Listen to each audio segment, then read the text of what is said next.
เลิกแคร์คนอื่นได้แล้วครับเพราะความจริงไม่มีใครเขาสนใจเราขนาดนั้นหรอกพูดตรงๆนะ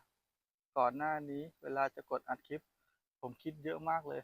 ว่าคนรอบข้างจะมองยังไงจะทำตัวเสลอไหมจะทำตัวตลกหรือเปล่าแต่พอผมกล้าอัดคลิปจริงๆวันนี้แค่วันที่5ผมได้รู้ความจริงข้อหนึ่งโลกใบนี้มันหมุนเร็วมาก